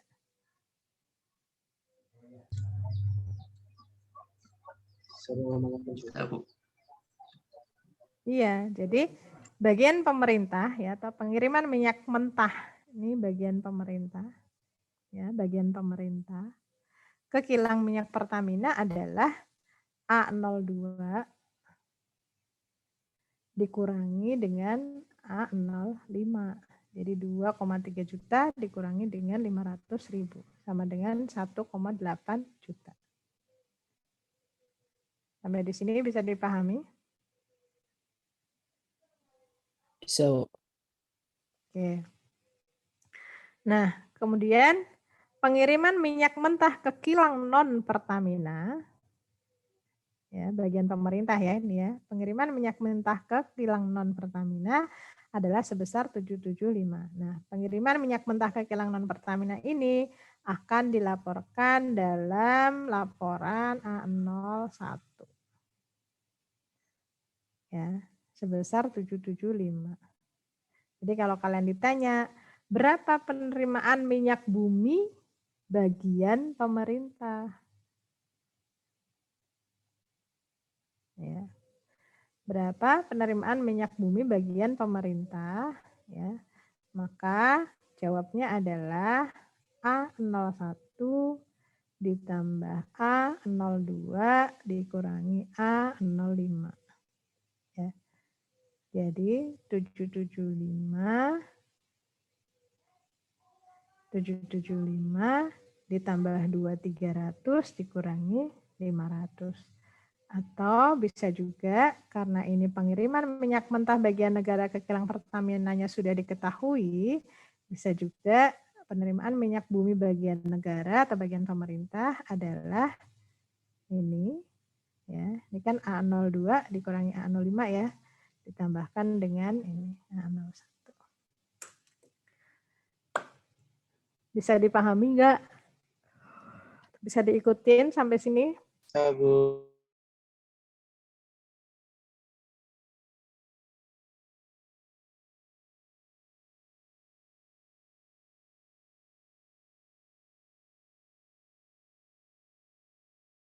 Kepada kontraktor ya sebesar 240.000. Sementara uang yang diterima oleh pemerintah dari Pertamina adalah sejumlah DMO gross-nya yaitu 500.000. Maka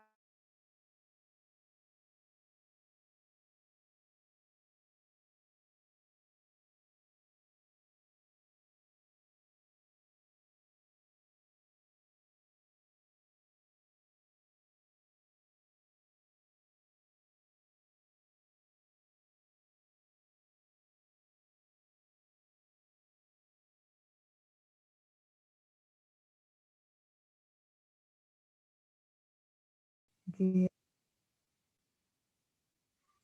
kali 14.000. Oke, sampai di sini bisa diikutin?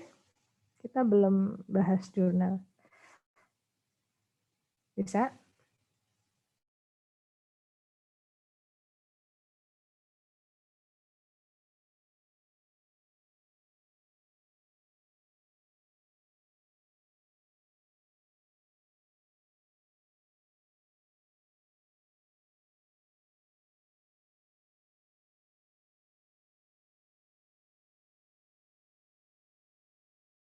Nah, sekarang akuntansi terkait dengan kewajiban dan beban.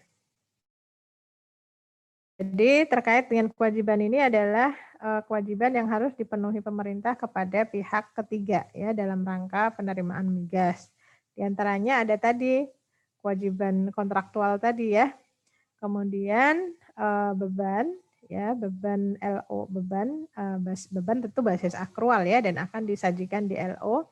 Ya, beban ini adalah untuk mencatat ya tadi ya yang harus beban-beban yang harus ditanggung oleh pemerintah terkait dengan cost recovery tadi ya terkait dengan kewajiban kontraktual.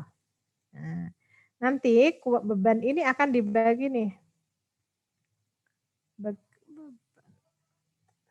Ya, beban terkait dengan migas, bukan migas.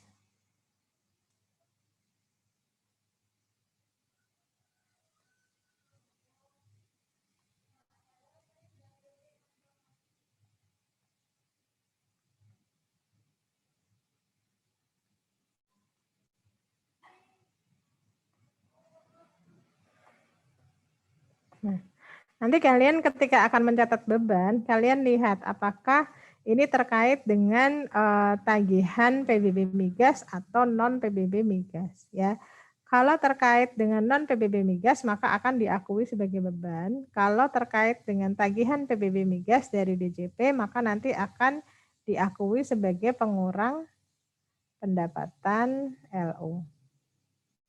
Jadi dibedakan tagihannya. Ya, tagihannya kalau non PBB migas, pokoknya selain dari PBB migas akan diakui sebagai beban pada kewajiban. Tapi kalau tagihannya terkait dengan PBB migas, maka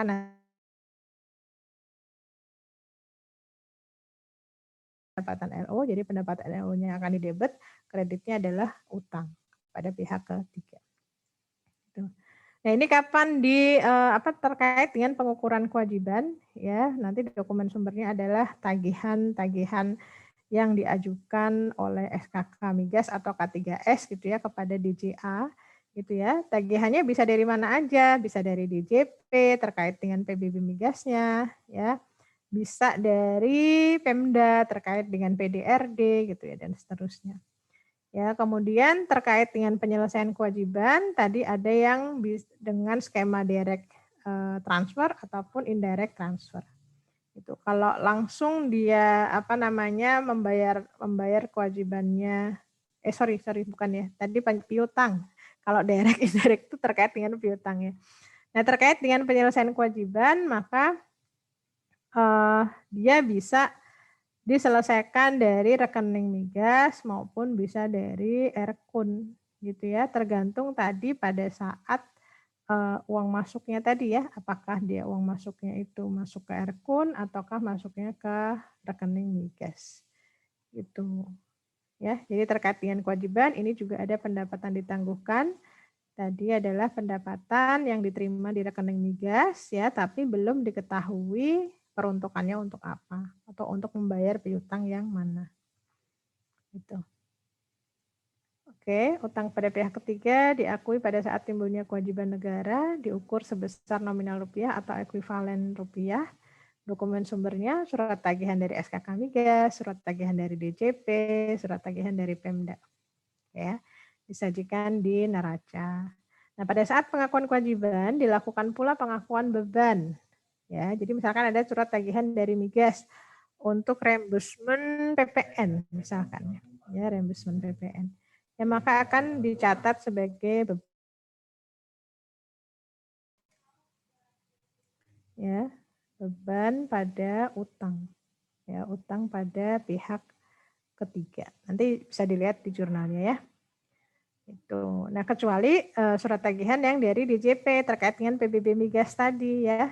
Untuk PBB migas maka dicatat sebagai pengurang pendapatan LO. Oke. Beban penyisihan piutang tak tertagih ini kaitannya dengan tadi ya, bahwa piutang harus disajikan senilai NRV-nya. Kemudian ada beban lain-lain, kewajiban pemerintah sektor hulu migas ya, diakui pada saat timbulnya kewajiban yang ditandai dengan diterimanya tagihan dari pihak lain dicatat atau diukur sebesar nilai tagihan atau alokasi beban sesuai dengan peraturan perundangan. Dokumen sumbernya surat tagihan dari pihak lain, kertas kerja perhitungan alokasi beban. Oke, ini jurnal standarnya. Nah, terkait dengan jurnal pengakuan pendapatan LO, ya, untuk pendapatan LO berasal dari lifting migas dan non lifting migas, ya. Jadi ini bisa berasal dari lifting dan non lifting, ya. Nah, untuk pendapatan lifting migas, ya, itu nanti akan dicatat berdasarkan laporan pengiriman minyak bumi, ya. Yang A01 dalam bentuk falas dan A02 dalam bentuk rupiah. Ini non Pertamina, ini Pertamina, diulang-ulang terus ya. Ini Pertamina. Ya, dan surat tagihan overlifting K3S. Nah, nanti kita akan belajar tentang under dan overlifting K3S ya.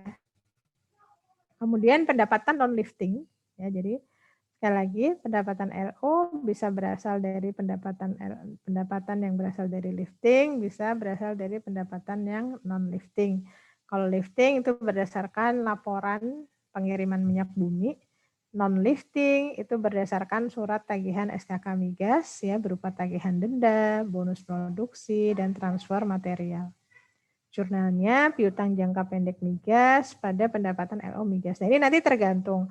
Kalau misalkan kalian dapat soal diketahui laporan pengiriman minyak bumi adalah sekian, ya berarti piutang jangka pendek minyak bumi gitu ya. Misalkan ada laporan pengiriman gas bumi ya. Kalau gas bumi itu ada 03 itu untuk falas dan 04 untuk rupiah misal. Gas bumi itu semua falas ya kayaknya. Gas bumi semua falas. Ada yang ke luar negeri, ada yang ke dalam negeri. Nanti tergantung laporan pengirimannya ya. Laporan pengirimannya, pengiriman minyak bumi atau gas bumi nanti disesuaikan aja jurnalnya. Ya, kalau minyak bumi ya berarti piutang jangka pendek minyak bumi. Kalau gas bumi ya piutang jangka pendek gas bumi. Ya, pendapatannya juga disesuaikan. Gitu.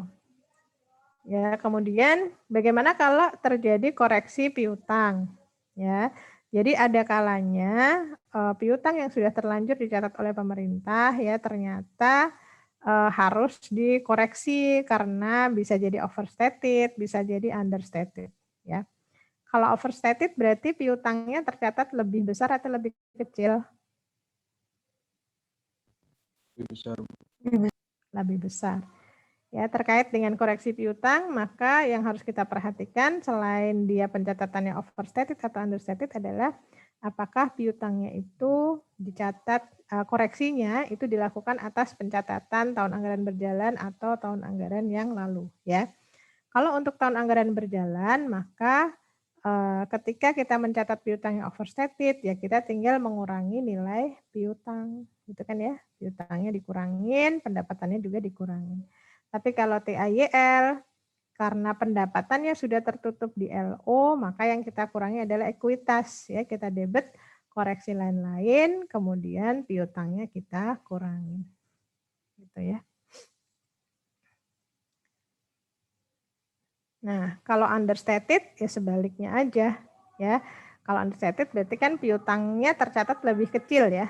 Kalau piutangnya tercatat lebih kecil untuk tahun anggaran berjalan, kita tinggal tambah ya, piutangnya ditambah, pendapatannya ditambah.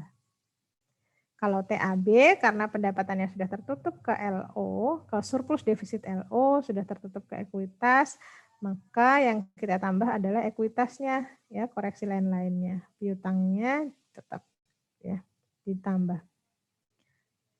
Oke, kemudian jurnal pengakuan pendapatan LRA ya. Pendapatan LRA berasal dari dua mekanisme yaitu pemindah bukuan dan penyetoran langsung. Itu ya, teman-teman ya.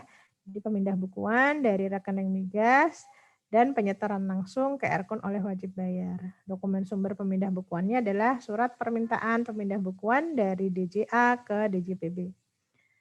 Dokumen sumber penyetoran langsung adalah BPN ya yang dilengkapi dengan NTPN ya. Nomor transaksi penerimaan negara.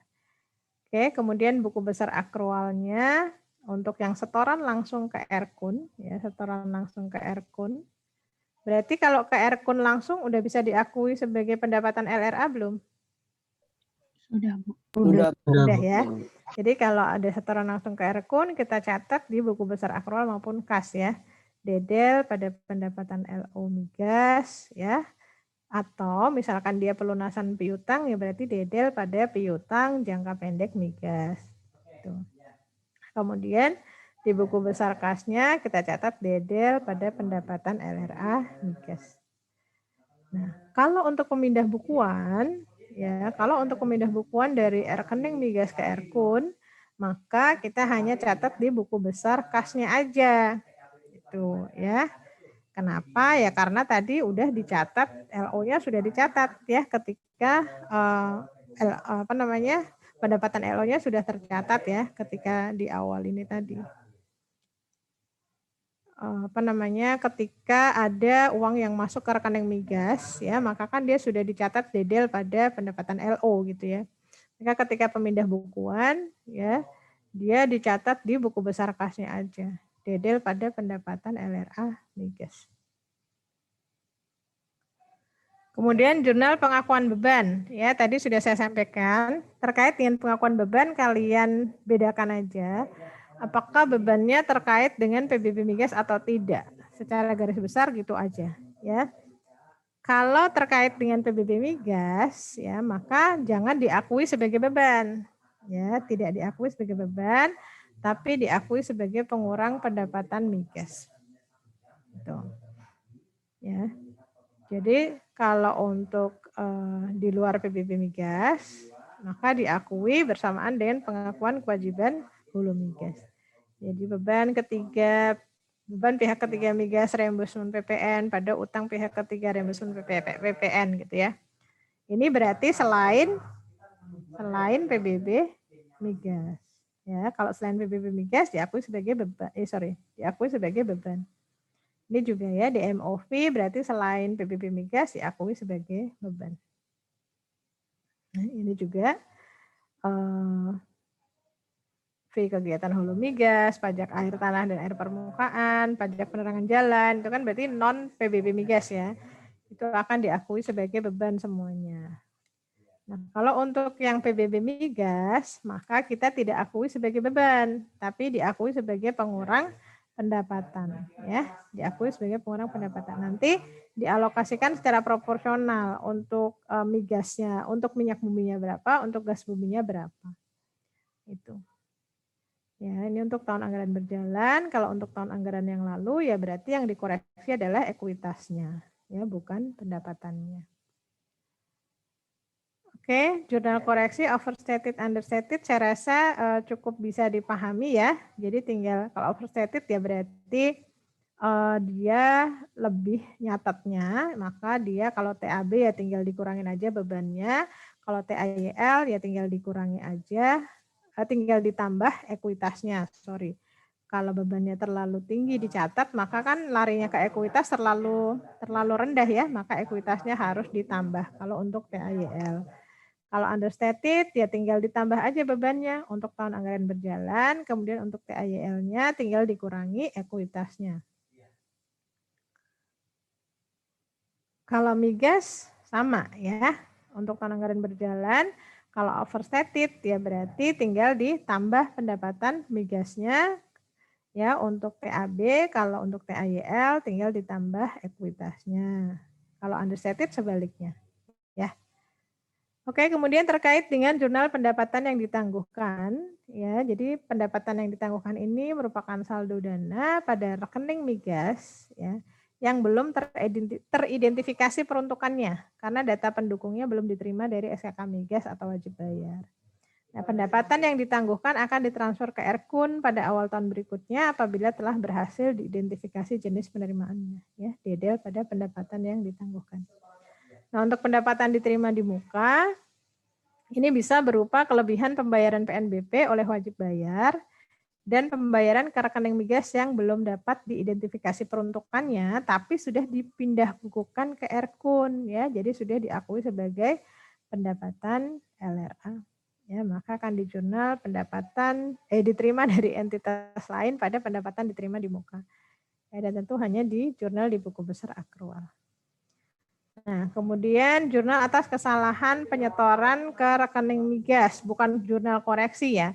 Jadi ini kesalahan penyetoran rekening migas, jadi harusnya nggak masuk ke rekening migas, tapi dia disetorkan ke rekening migas ya. Misalkan ada si kontraktor salah cetor PPh migas gitu ya. Harusnya kan ini larinya langsung ke kun ya, ke R-kun ya. Karena ini kan bayar pajak nih dia. Ya, tapi dibayarkan ke rekening migas gitu.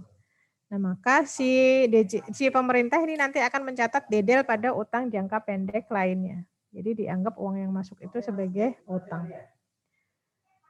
Kemudian jurnal penyelesaian kewajiban migas ya.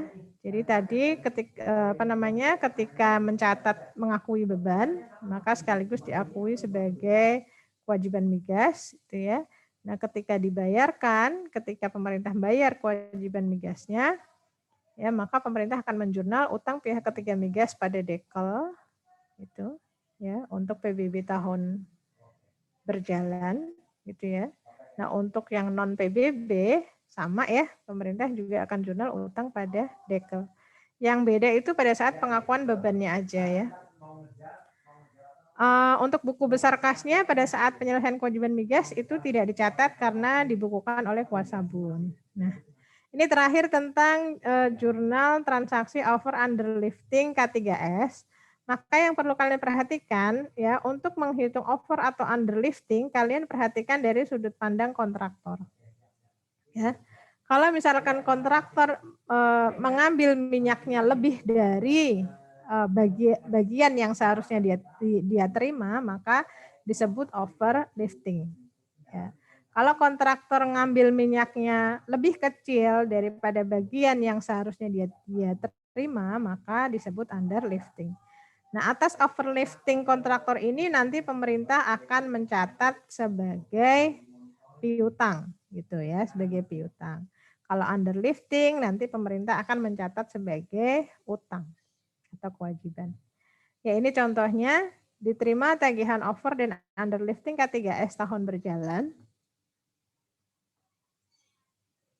Jam berapa ini?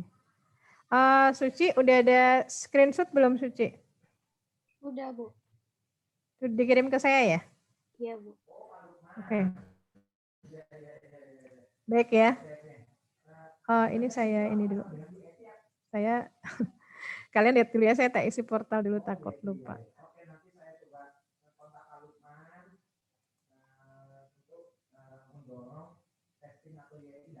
Coba sambil kalian lihat dulu.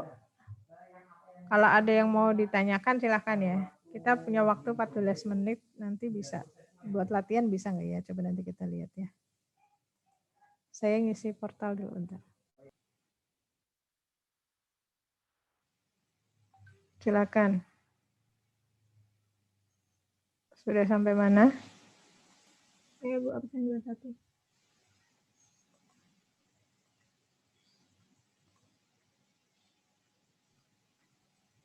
Nomor 1, diterima laporan intisar pengiriman lifting minyak dan gas bumi bulan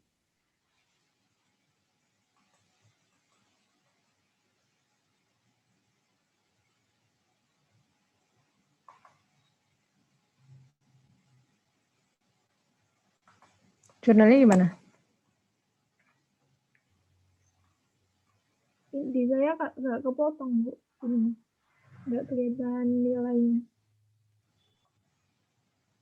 Oh, sebentar. Oke, udah. Udah, Bu. Yang A itu piutang jangka pendek dari minyak bumi terhadap pendapatan LO minyak bumi sebesar 475,350,823. Gimana jurnalnya?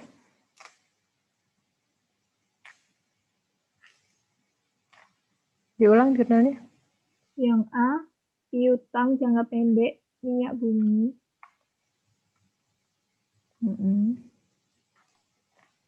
terhadap pendapatan LO minyak bumi sebesar 475,350,823. Oke, sebesar 475 ya. Ya, pokoknya sebesar ini ya. 475, 350, 823. Oke. Terus Yang B, piutang jangka pendek dari gas bumi terhadap pendapatan alokasi.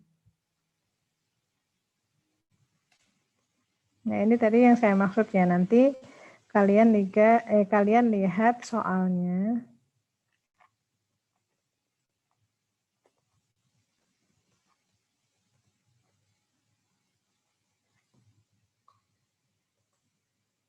Besar 328.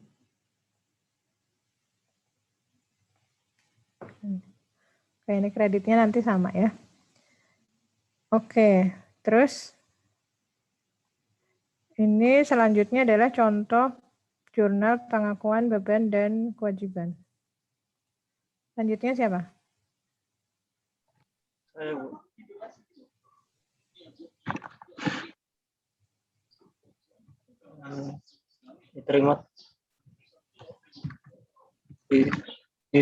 Diterima tagihan dari SKK Migas dan DJP sebagai berikut. Jurnal yang A, beban pihak ketiga DMOV pada utang pihak ketiga pada pihak ketiga Migas DMOV.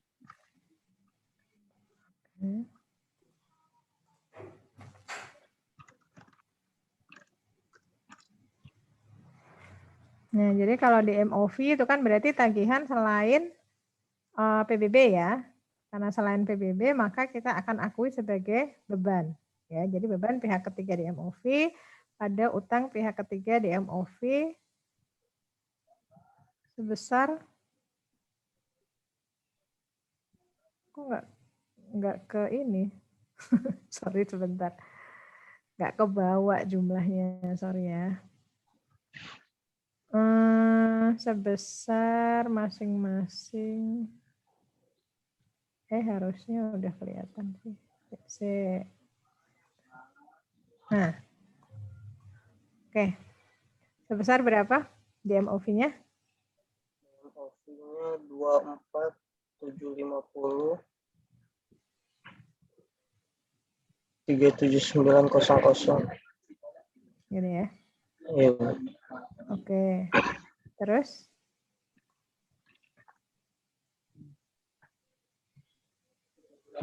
Selanjutnya apa lagi?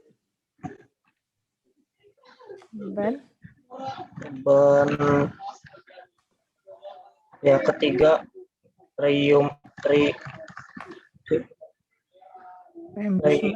reimbursement PPN.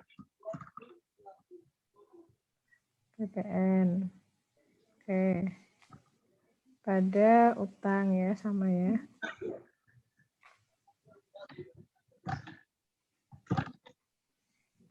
PPN. Terus selanjutnya? Yang B-nya tagihan SPT PBB minyak bumi, jurnalnya. Bentar ya, ini nge-hang nih. Bentar.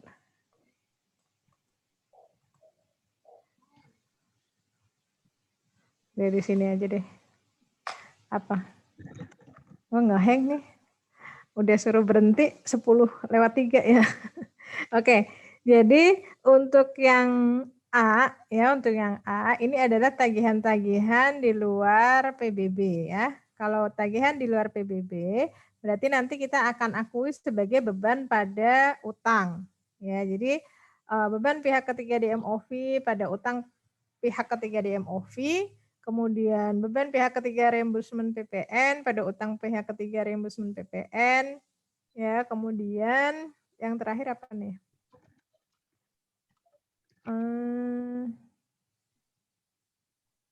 Reimbursement underlifting. Nah, terkait dengan over dan underlifting, jadi kalau overlifting maka kita akan akui sebagai piutang sekaligus pendapatan. Kalau underlifting kita akan akui sebagai beban dan kewajiban ya.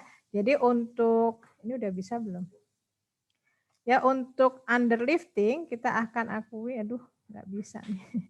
Untuk underlifting kita akan akui sebagai beban underlifting K3S gitu ya pada utang gitu ya, utang kepada pihak ketiga underlifting K3S sebesar 35871.000.500 gitu ya. Jadi sekali lagi kalau underlifting maka kita akan catat sebagai utang sebagai beban pada utang. Kalau overlifting kita akan catat piutang pada pendapatan. Gitu ya. Jadi yang A seperti itu. Kemudian yang B karena ini tagihan PBB minyak bumi, maka kita akan catat sebagai pengurangan pendapatan migas LO.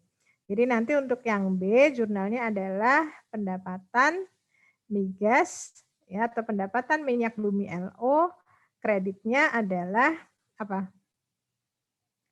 Utang pada pihak ketiga PBB minyak bumi sebesar 45.576 gitu. Bisa dipahami teman-teman sampai sini? Jadi saya punya utang terkait dengan over underlifting ya. Tapi intinya gitu aja sih teman-teman ya terkait dengan over underlifting. Maka kalau overlifting ya, kalau overlifting kita nanti akan catat nih. Jadi terakhir deh ya. Saya minta waktunya sebentar ya untuk menjelasin over underlifting.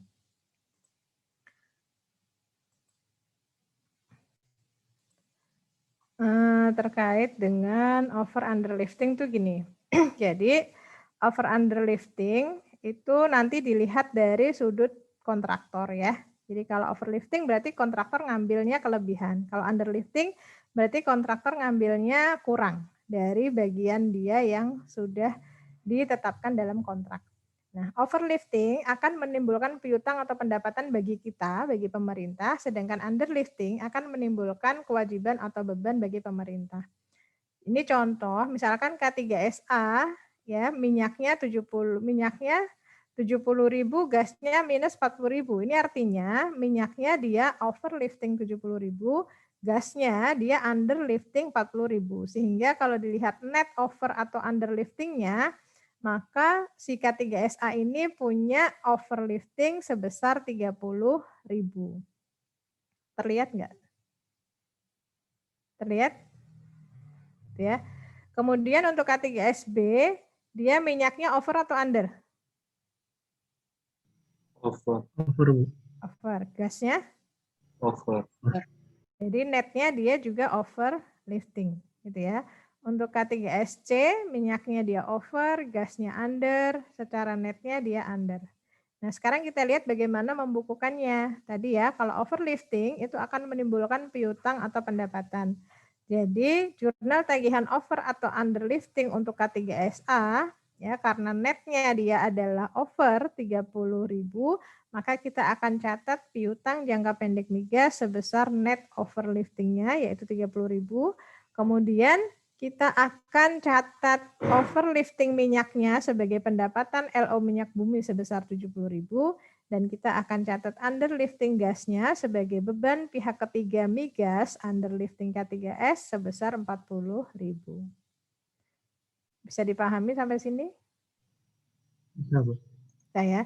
Jadi intinya kalau untuk mencatat beban, untuk mencatat piutang atau utang ya, itu kalian lihat aja di net over atau undernya.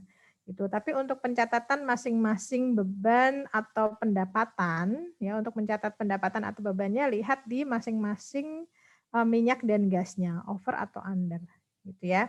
Jadi contoh kedua, di K3SB minyaknya overlifting 30.000, gasnya overlifting 15.000, maka netnya overlifting 45.000. Maka kita akan catat piutangnya ya sebesar net overliftingnya yaitu 45.